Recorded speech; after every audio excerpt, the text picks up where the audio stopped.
दोस्तों, ऑपरेशन सिंदूर अभी जारी है और जारी इस तरह से है कि माननीय मोदी जी ने जब देश को संबोधित किया 12 तारीख को रात 8 बजे, तब उन्होंने स्पष्ट शब्दों में कहा कि ऑपरेशन सिंदूर एक टेम्परेरी ऑपरेशन नहीं था। अब ये एक तरह से हमारी नीति है। यानी जब जब हमारे देश पर पाकिस्तान द्वारा टेरर अटैक किया जाएगा, पाकिस्तान स्पॉन्सर टेरर अटैक होंगे, उस समय हर दम हमारा ऑपरेशन सिंदूर जारी रहेगा।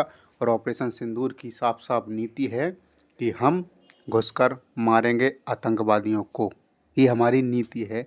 ऐसा नहीं कि हम अब छोड़ चुके हैं कि ऑपरेशन सिंदूर ख़त्म हो गया और अब आगे जो भी होगा उस तरह से बात करेंगे कि निपटा लेंगे या फिर छोड़ देंगे उनको। नहीं, ये नीति बन गई है हमारी सरकार के द्वारा, बताया गया है मोदी जी के द्वारा कि अब ये नीति है।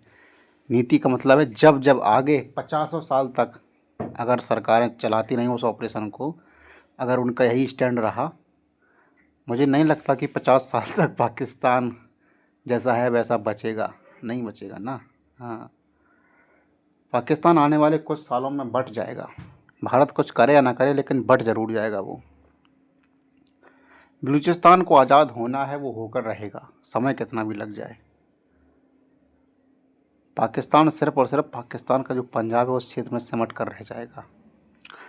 हाँ दोस्तों, अब दोस्तों बात करते हैं कि मोदी जी जो आदमपुर का एयरबेस है वहाँ पर गए और वहाँ पर जो जवान थे आर्म फोर्सेस के, उनसे सभी से मिले।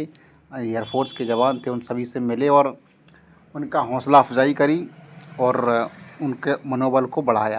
क्योंकि जब देश का सर्वोच्च लीडर वहाँ पर जाएगा, उनके साथ वहाँ पर बात करेगा, उनके साथ तस्वीरें खिंचाएगा, नारे लगवाएगा, तो एक उनके अलग ही मनोबल मिलेगा।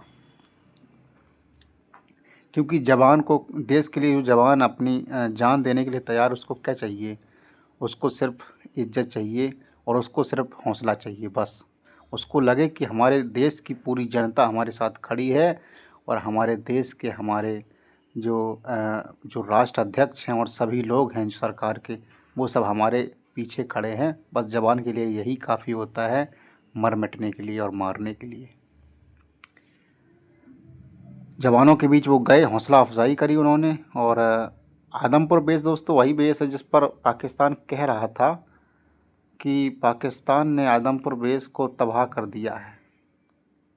लेकिन यहाँ दोस्तों कुछ नहीं हुआ है, तबाह नहीं हुआ है, सुरक्षित है। तुम्हारे ड्रोन्स और तुम्हारे मिसाइल्स हमारे ज़मीन को टच ही नहीं कर पाए। अगर बात की जाए तो 95 से लेके 99% तक तुम्हारे जो ड्रोन और मिसाइल्स थे हमारी सरजमी को टच नहीं कर पाए। वो उन्हें आसमान में ही नेस्त नाबूद कर दिया गया हमारे एयर डिफेंस सिस्टम के द्वारा।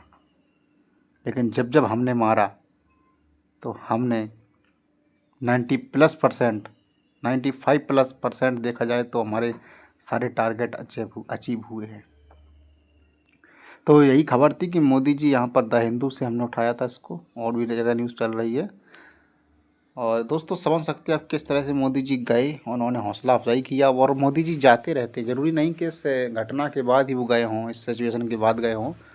वो पहले भी कई बार, जैसे कई मौक़ों पर दिवाली वगैरह को चले जाते हैं, कभी उन्हीं के साथ सेलिब्रेट करते हैं, कभी कोई स्पेशल डे होता है, 26 जनवरी हो गया है, कोई और भी सेना का दिवस होता है, उस दिन को भी वहाँ पर जाकर सेना के बीच में वो उपस्थित रहते हैं।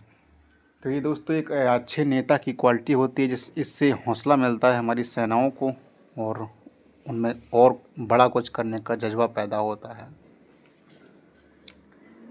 और दोस्तों ये पाकिस्तान को भी एक मैसेज है कि तुम जिस बेस को उड़ाने की बात कर रहे तो वो बेस सुरक्षित है। वहाँ पर मोदी जी विज़िट भी कर रहे हैं, आप देख सकते हैं।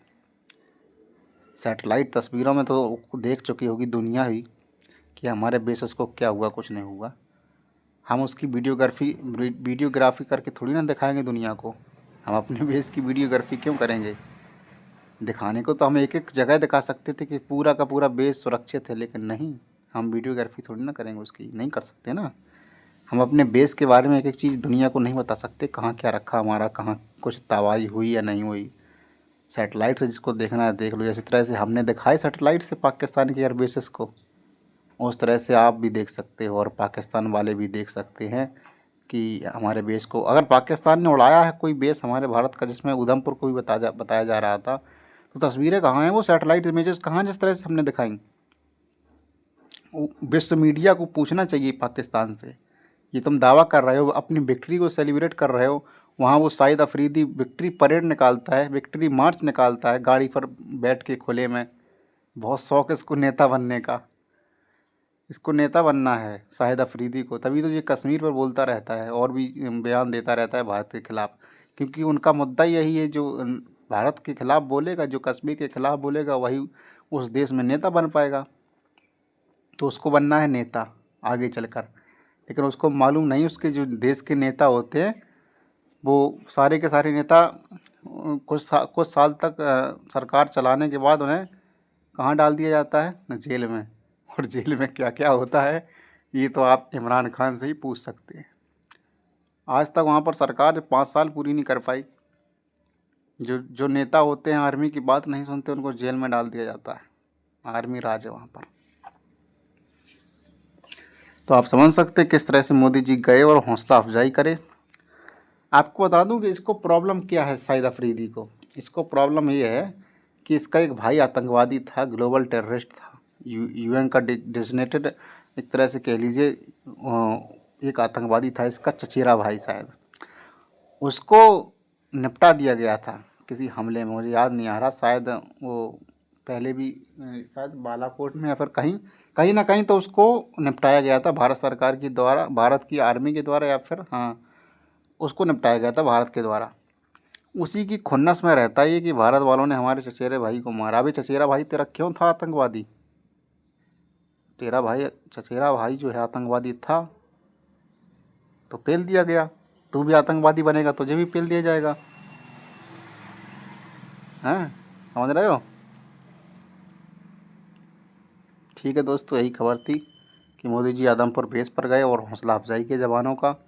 और इसी के साथ इस वीडियो को इस वीडियो को ऑफ कर रहे हैं, हम लोग सेव कर रहे हैं। और भारत माता की जय और जय हिंद।